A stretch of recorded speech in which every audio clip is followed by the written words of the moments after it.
Gold trusted gold buyers మీరు తాకట్టు పెట్టిన బంగారాన్ని విడిపించి ఈ రోజు ఉన్న మార్కెట్ ధరకు కొనబడను.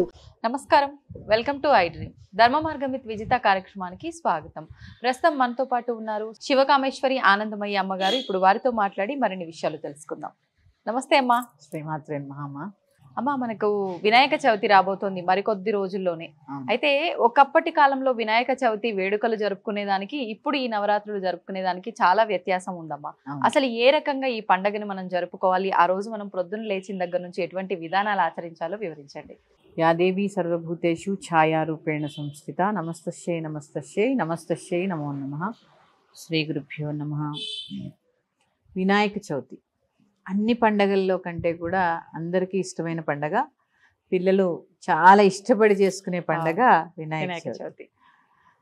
చూడండి, మన పండగలన్నీ కూడా పూజలతోటే ముడిపడి ఉంటాయి, పూజలతోనే ముడిపడి ఉంటాయి. అవునమ్మా. వినాయక చవితి ముఖ్యంగా మనమందరం కూడా ఈ సంవత్సరం తీసుకోవాల్సిన డెసిషన్ ఏంటంటే మట్టి వినాయకులనే పూజిస్తాము. ఎందుకంటే మన పర్యావరణాన్ని కాపాడుకోవాల్సిన బాధ్యత మన అందరి మీద ఉంది కాబట్టి మట్టి గణపతినే పూజిస్తాము, మట్టి గణపతినే నిమజ్జనం చేస్తాం. ఇది అందరూ సంకల్పం చేసుకోండి. ఇక ఈ పూజ ఎలా చేసుకోవాలి, నేను ఎప్పుడూ చెప్పినట్టే ఎక్కువ డబ్బులు వృధా చేయకుండా తక్కువ ఖర్చుతో ఆనందంగా పండగ జరుపుకోండి. అనవసరమైన ఆర్భాటాలు, అనవసరమైన గొడవలు ఇలాంటివి ఏం లేకుండా శుచిగా శుభ్రంగా పూజ జరుపుకోండి. పూజా సమయం ఎప్పుడైనా కూడా ఉదయం 10 లోపల చేసేసుకోవడానికి ప్రయత్నం చేయండి, మరీ లేటుగా కాకుండా. ఓకే. ఎందుకంటే మండపాల దగ్గర సాయంత్రం చేస్తూ ఉంటారు కదమ్మా. అవునమ్మా. సాయంత్రం చేసినప్పుడు ఇంట్లో కూడా ఉదయం చేసుకోవాలి. ఎందుకంటే చవితి చంద్రుడిని చూడకూడదు ఆ రోజు. చంద్రోదయం సమయానికి మళ్ళీ కథ చదువుకుని అక్షింతలు వేసుకుంటారు కొంతమంది. అవును. లేదా ఉదయం పూజ అయిపోయిన వెంటనే అక్షింతలు వేసుకోవడం. ఇట్లా ఉదయం కనీస పక్షం 10 లోపల పూజ అయిపోయేలాగా చూసుకోండి. ఇంకొకటి, కేవలము ఆవిరి మీద ఉడికించిన పదార్థాలనే గణపతికి నివేదన చేయండి. ఓకే. ప్రత్యేకంగా అమ్మ ఇది వరకు ఖచ్చితంగా ఆవిరి మీద ఉడికించిన కుడుములు ఉండ్రాళ్ళు ఇవే చేసేవారు. కొబ్బరి లౌజు, ఆయన కొబ్బరి అంటే చాలా ఇష్టం, కొబ్బరి లౌజు ఇవే చేసేవారు. పులిహార, గార్లు అన్ని పండగలకి చేసుకుంటాం కదా. ఒక వినాయక చవితికి మాత్రము ఆవిరి మీద చేసినటువంటి పదార్థాలనే నివేదన చెయ్యండి. ఇది తర్వాత ఖచ్చితంగా ఆ పూజ అయిపోయిన వెంటనే చిన్న భజనో, ఒక పాటో, ఒక సత్సంగో ఏదో ఒకటి ఆ గణపతి దగ్గర ఎక్కువ సమయం ఉండేలాగా చూసుకోండి. ఎందుకంటే అమ్మా మన జీవితంలో రాకూడనివే విఘ్నాలు. అవును. గణపతి అంటే అర్థం ఏంటి తెలుసా? ఎన్ని గణములు ఉంటాయి మనకి? దైవగణం, దేవతలు కూడా గణం, అందుకే వాళ్ళు గణపతి పూజ చేస్తారుగా. అవునమ్మా. అవును. ఆఖరికి మీరు శివపురాణం చదవండి, శివపార్వతుల కళ్యాణంలో కూడా గణపతి పూజ చేశారు.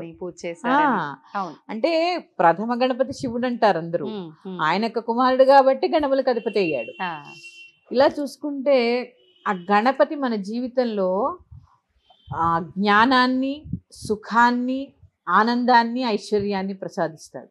ఒక గణపతి ఇవన్నీ కలిపి ఒక ప్యాకేజీలా ఇస్తాడు. ఎందుకంటే ఆయన యొక్క చూడండి, ఏనుగు తలకాయి, మనిషి శరీరము, ఇవన్నీ కూడా విశేషాలు అనమాట. గణములు అంటే ఏం చెప్పాను? మనుష్య గణము, దేవగణము, రాక్షస గణము, వృక్షగణము, ఇలా ఎన్ని గణాలు, జంతు గణాలు, ఎన్ని గణాలు, ఏ ఏ గణాలైతే ఉన్నాయో అన్ని గణాలకి అధిపతి గణపతి. అందుకే ఆయన గణపతి. పతి అంటే ఏం లేదమ్మా, ఇప్పుడు వివాహం అయిన వాళ్ళకు కూడా పతి అంటారు, భర్త. పతి అంటే నాయకుడు. ఓ మరి ఈ మాట విన్న మగవాళ్ళందరూ నాయకత్వ లక్షణాలు అంటే ఏంటి? స్త్రీని గౌరవించడం, స్త్రీని ఆనందంగా చూసుకోవడం. అవును. అంతేగాని ఎక్కువ తక్కువ ఆ భావం ఉండదు. నాయకుడు నాయకుడిలాగే ప్రవర్తించారు. ఇలా గణపతి అంటే గణములకి నాయకుడు. ఓకే. ప్రతి గణానికి ఆయనే నాయకుడు. ఇక ఈ గణపతి పూజలో మనకు వచ్చేటటువంటి అనుమానం, పసుపు గణపతికి కూడా పూజ చేయాలా? అవును. చాలా మంది అనుకుంటారు అక్కడ గణపతి ఉన్నాడు కదండి, మళ్ళీ గణపతి ఎందుకు అని. అసలు పోయినసారి వరలక్ష్మి వ్రతంలో చెప్పుకున్నా, ఇప్పుడు చెప్పుకున్నా, ఆకారాన్ని నుంచి నిరాకార స్వరూపం అంటే భగవంతుడికి ఆకారం లేదు, సర్వత్రా వ్యాప్తి చెంది ఉన్నాడని తెలుసుకోవడమే కదమ్మా ఆధ్యాత్మికత అంటే. అందులో భాగంగానే 4 చతుర్భుజాలు ఉన్న గణపతిని పసుపు ముద్దలో పూజిస్తూ ఉంటాం. ముందు హరిద్రా గణపతికి పూజ చేసిన తర్వాతే గణపతికి పూజ చేయాలి. ఆ పూజలో కూడా విఘ్నాలు రాకూడదుగా. అవును, ఉంది. అందుకని విగ్రహ రూపంలో ఆయనకు ఆరాధించే ముందర పసుపు గణపతిని ఖచ్చితంగా ఆరాధన చెయ్యాలి. ఓకే, మంగళవారం శుక్రవారం అయితే కదపకుండా, మా విడి రోజుల్లో అయితే పసుపు గణపతికి ఉద్వాసం చెప్పచ్చు. అని 1 రోజు ఉంచుకుంటారా, ఇంట్లో 3 రోజులు ఉంచుకుంటారా? 3 రోజులు ఇంట్లో గణపతిని ఉంచుకున్నారనుకోండి, మరి సూర్యోదయాత్ పూర్వమే లేవాలి. ఆయన ఇంట్లో పెట్టుకుని 11 దాకా పడుకుంటే ఎలా? మరి మీ ఇంటికి ఎవరినో పెద్ద గెస్ట్ ని పిలిచారండి, వాళ్ళకి ఉదయం లేచిన దగ్గర నుంచి చూసుకోవాలి కదా, కాఫీ కావాలా, టిఫిన్ కావాలా, వాళ్ళకి ఏమైనా సదుపాయాలు కావాలా, ఇవన్నీ చూసుకోవాలిగా. మరి అంత పెద్ద ఆయన్ని పిలిచినప్పుడు 11 దాకా పడుకుంటే ఎలా? కుదరదు. సూర్యోదయాత్ పూర్వమే లేవాలి, స్నానం చేయాలి, శుచైన వస్త్రాలు కట్టుకోవాలి.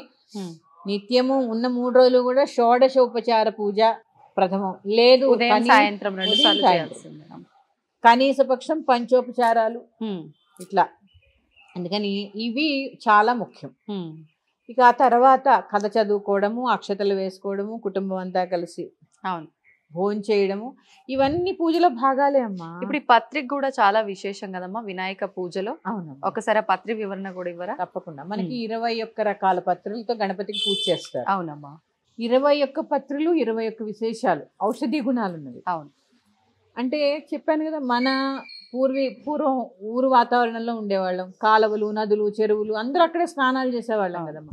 ఈ పత్రి అంతా కూడా అందులో కలపడం వల్ల వానాకాలం ఎటువంటి ఇన్ఫెక్షన్స్ రాకుండా, అంటురోగాలు ప్రబలకుండా, ఎక్కువగా వ్యాధులు వచ్చే కాలం కదా, అంటురోగాలు ప్రబలకుండా. ఇప్పుడంటే మనకు వాటర్ ప్యూరిఫైయర్లు ఇవన్నీ వచ్చాయి. పూర్వం మేము బావిల్లోంచి చెరువులోంచి పట్టుకెళ్లే వాళ్ళం మంచినీళ్ళు. ఓ పక్కన ఎక్కడో స్నానం చేస్తుంటే ఓ పక్కన ఇవి తెచ్చుకుని మళ్ళీ దాన్ని శుద్ధి చేసుకునే వాళ్ళం ఇంటికి తెచ్చి. అదే కాలంలో నీళ్ళు, లేదా బావిలోంచి తోడుకునే వాళ్ళు. అవి కూడా ఎక్కడ మడి నీళ్ళు తెచ్చుకోవాలంటే అక్కడికి వెళ్ళి తెచ్చుకోవాలి. ఇదంతా ఒక ప్రాసెస్ ఉండేది పూర్వం. ఓకే, బావులు చెరువుల నుంచి నీళ్లు తెచ్చుకుని తాగేవాళ్ళం పూర్వం. అందుకని చెప్పి ఇవన్నీ కూడా ఔషధ గుణాలు ఉన్నటువంటి పత్రులన్నీ కూడా చెరువులో కలిపేవారు. ఇప్పుడు ఆ వెసులుబాటు లేదు. 21 పత్రి దొరకాలని కూడా ఏం లేదు. అసలు ముందు మనం చెట్లు కాపాడుకుంటే కదా పత్రి దొరికేది. అవునమ్మా. మళ్ళీ 21 రకాల పత్రి, వినాయకుడికి ఆకులు, వీటితోటే పూజ అని చెప్పి పిచ్చి పిచ్చి ఏది దొరికితే అది 21 సంఖ్య చూస్తున్నారు కానీ అసలు నిజమైన పత్రి ఇదేనా కాదా అని చూడట్లేదు చాలా మంది. దానికన్నా గరికతో చేసుకుంటే హాయిగా శుభం. గరికి చాలా ప్రీతి. తులసి దళం విడి రోజుల్లో గణపతికి ఇవ్వం, ఒక్క వినాయక చవితి రోజు వేస్తాము కాబట్టి మనకు అందుబాటులో ఉంటాయి. గరిక, తులసి, మామిడి, నేరేడు చెట్లు కూడా ఎక్కడ పడితే అక్కడే ఉంటాయి. అందుకని నేనేదో చెప్పానని 21 ప్రయత్నం చేయక ఏవి దొరికితే అవి. మరి క్రాటన్స్ మొక్కలు కూడా అమ్మేస్తున్నారమ్మా. అవునమ్మా. ఒక మంచి ఆకులో అన్ని ఏం దొరికితే అది పెట్టేయడము, ఇది పత్రి ఇదిగోండి అని చెప్పి ఇవ్వడం మార్కెట్కి వెళ్ళినా. అందుకని మనం దానిక ఏం తెలుస్తాయి మనకి, ఏమేంటో ఎక్కడ చూస్తాము, అన్ని మర్చిపోతున్న రోజుల్లో ఎక్కడ చూస్తాము అన్ని, ఏవి దొరికితే అవి. అందుకని చక్కగా దొరికిన వాటిలో శుభ్రమైనవి, స్వచ్ఛమైనవి తెచ్చి గణపతికి సమర్పించండి. ఇప్పుడు ఈ తెచ్చిన పత్రిని అంటే కడిగిన తర్వాత స్వామివారి దగ్గర పెట్టాలా అమ్మా? తీసుకొచ్చినవి డైరెక్ట్ గానే పెట్టొచ్చా పూజలో? అంటే చెట్టు నుంచి కోసుకొస్తే డైరెక్ట్ గా పెట్టచ్చు. అసలు మామూలుగా ఏది కడిగి పూజ చేయకూడదమ్మా. కడిగి నివేదన చేయకూడదు, కడిగి పూజ చేయకూడదు. ఇట్లా తమలపాకులు కూడా తెలుసా మీకు? కడిగితే ఔషధ గుణాలన్నీ పోతాయి. దాన్ని ఒక బట్ట పెట్టి తుడవాలి తప్ప నీళ్ళలో కడగద్దు. తాంబూలం ఇచ్చేటప్పుడు కూడా కడగద్దు. ఏది కడగక్కర్లా. ప్రకృతి ఎలా ఇచ్చిందో అలాగ సమర్పించండి అంతే. కడిగి ఆరబెట్టి దానిలో ఔషధం, ఇప్పుడే చెప్పాను పత్రి అంతా ఔషధ గుణాలని. కనీసం దాని దగ్గర కూర్చుంటే ఆ వాసనకైనా కొన్ని ఔషధ గుణాలు వస్తాయి కదమ్మా. అందుకని అంటే ప్రతిదీ కూడా ఆరోగ్యానికి, మన సంస్కృతి సాంప్రదాయాలకి అన్నిటినీ మమేకం అయ్యేటట్టుగానే పండుగలు మొదలయ్యాయి. కానీ రాను రాను ఇప్పుడు మీరు చెప్పినట్టుగా మట్టి వినాయకుడిని కాస్త పక్కన పెట్టేశారు, రంగురంగుల వినాయకుల్ని పెట్టడం మొదలు పెట్టేశారు. ఈ పత్రి కూడా ఏ తోస్తే అది తీసుకొచ్చి పెట్టడం మొదలు పెట్టారు. ఈ సందర్భంగా నేను ఇంకొక సందేశం ఇవ్వాలనుకుంటున్నాను. మండపాల్లో ఏర్పాటు చేసేటటువంటి గణపతులు ఖచ్చితంగా పౌరాణిక గణపతి అయితేనే మీరు కూడా చందా ఇవ్వండి. ఎందుకు సినిమా గణపతిని పెట్టాలి? గణపతి అంటే ఏంటి మనకి? అసలు మన ఎమోషన్ గణపతి అంటే. అలా ఎమోషన్ లో ఉన్నప్పుడు ఆయన వాహనం మూషికం. అవునా? ఆయన చక్కగా నడువుకి నాగాభరణం, ఒక చేత్తో లడ్డులు, ఒక చేత్తో తొండం, ఎంత ప్రసన్నవదనం ఆయనది.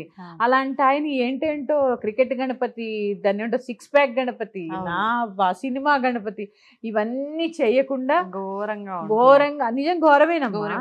అసలు అంటే భగవంతుడు సర్వాంతర్యామి అవ్వచ్చు, అన్ని తానే ఉండొచ్చు, కానీ అలా చేయడం అనేది ఎంతవరకు కరెక్ట్ మీకు మీరే ఆలోచించుకోండి. ఆ రూపంగా మనం భావించొచ్చేమో, మన భావనని పరిస్థితులను బట్టి, కానీ అదే రూపంలో తీసుకొచ్చి పెట్టి ఆరాధించడం రూపంలో చేసుకో, వాళ్ళ రూపాలు ఎందుకు?